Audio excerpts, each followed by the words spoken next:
재미와 흥미를 더한 백설공주에게 죽음을 리뷰 시작하겠습니다. 9화에서는 정말 많은 일들이 있었는데요. 건우의 죽음으로 현구탁이 오열하는 장면이 나오죠. 이어진 장면에서는 현구탁이 병무의 멱살을 잡고 자신이 모르는 것이 뭐냐며 광분하는 장면이 나오는데요.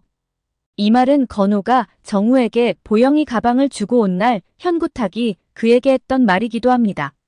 자신이 모르는 것이 뭐냐고 말이죠. 이것으로 보아 건우가 그날 사건에 대해서 자세하고 정확하게 현구탁한테 얘기하지 않은 것으로 보이는데요. 그래서 현구탁은 큰 그림으로 건우가 관련되어 있다고만 알고 있었던 것으로 보이죠. 그런데 현구탁과는 다르게 신추호와 양응수는 이 모든 과정을 다 알고 있는 것으로 보입니다. 양응수는 경찰서 유치장에 갇혀 있는 병무에게 이렇게 말했었는데요. 너가 보영이한테 한 짓 딱 거기까지만 인정하라고 말이죠. 이 말인즉슨 이후에 더 많은 일이 있었음을 암시하는 것으로 보입니다. 병무는 성폭행 증거가 나왔음에도 자신의 죄를 절대 인정하지 않는 뻔뻔스러움을 보이는데요. 게다가 정말 최악인 것은 바로 이것이죠. 건우가 죽었다는 현구탁의 얘기에도 미안해하고 죄책감을 느끼기보다는 오히려 자신들에게 모든 걸 뒤집어 씌우기 위해 죽음을 선택했다는 말까지 서슴지 않습니다. 노상철을 열받게 하는 일은 또 일어났는데요. 바로 병무와 민수가 무혐의로 풀려난 것입니다. 이는 보영이와 사전의 합의에 의해 관계를 가졌다는 것이죠.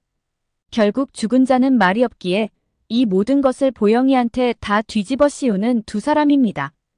이것이 피해자 입장에서는 법보다 주먹이 더 가깝다는 말이 나오는 이유이고 공적으로 해결이 안 되니 사적 제재가 일어날 수밖에 없는 것 같습니다. 두 사람의 무혐의 소식을 들은 정우는 망연자실한데요.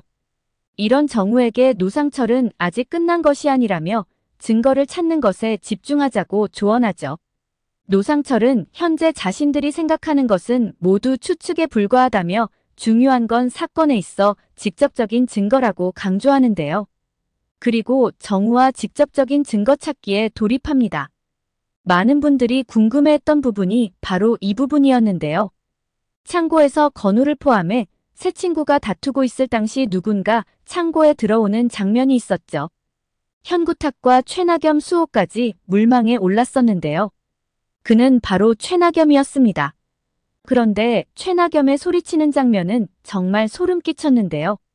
최나겸의 캐릭터는 정우를 사랑한다는 이유로 그를 망가뜨려서라도 자신의 옆에 두려고 하는 소시오패스 성향을 가지고 있죠. 하지만 이제 서서히 그의 정체가 드러나며 끝을 향해 가고 있는 것 같습니다. 원작에서는 최나겸이 친구들과 시신을 유기했다고 나오는데요. 하지만 원작과는 다르게 드라마에서는 목격자이자 방관자이지 않을까 싶습니다. 왜냐하면 9화에서 보면 정우차 안에서 두 자루의 삽이 발견되었다고 나오는데요. 그렇다는 건 차량에 탑승한 사람이 두 사람이라고 추측해 볼 수 있죠. 또 중요한 건 시신 유기 장소가 폐교였는데요. 그 장소는 정우를 포함해 병무도 몰랐던 장소이죠. 그렇다는 건 친구들도 몰랐을 확률이 높아 보이는데요. 즉 시신을 유기한 사람은 이들이 아니라 신추호와 양응수가 아닌가 싶습니다. 아마도 평소 운전을 신추호가 하는 것으로 보아 이 당시도 신추호가 하지 않았을까 추측해봅니다. 이런 추측도 해볼 수 있지 않을까 싶죠. 보영이 죽기 직전 동영상을 촬영했었는데요. 최나겸 또한 시신을 유기하는 장면을 아무도 모르게 찍지 않았을까 싶죠. 이는 이후에 생길 수도 있을 일에 대비해서가 아니었을까 싶습니다. 9화 엔딩에서는 병무가 체포되었죠. 현구탁이 민수에게 쓴 이간계가 정확하게 통한 것인데요. 중요한 건 병무가 체포되어 가면서 이 모든 것을 설계한 사람은 바로 최나겸이라는 충격적인 말을 했죠. 이에 정우 또한 최나겸을 의심하기 시작하는데요. 그리고 최나겸을 찾아가 병무가 한 말에 대한 설명을 요구하죠. 그런데 당황한 최나겸은 병무가 자신을 협박해 돈을 뜯어내려 한다며 말도 안 되는 말들을 늘어놓기 시작하는데요. 이에 정우는 최나겸 또한 보영 사건 현장에 있었음을 직감하죠. 얼마나 인간들이 무섭고 배신감이 느껴질까요? 최나겸은 이제 자신이 보영 사건과 무관함을 스스로 증명해야 할 것 같은데요. 어쩌면 그는 사건 당시 찍어놓았던 동영상을 정우한테 전해주지 않을까 싶습니다. 그리고 자신의 특기인 연기를 시작하는 것이죠. 자신은 솔직하게 말하려고 했지만 병무가 협박해 솔직하게 말할 수 없었다며 미안하다며 눈물 콧물 짜며 정우에게 매달리지 않을까 싶습니다.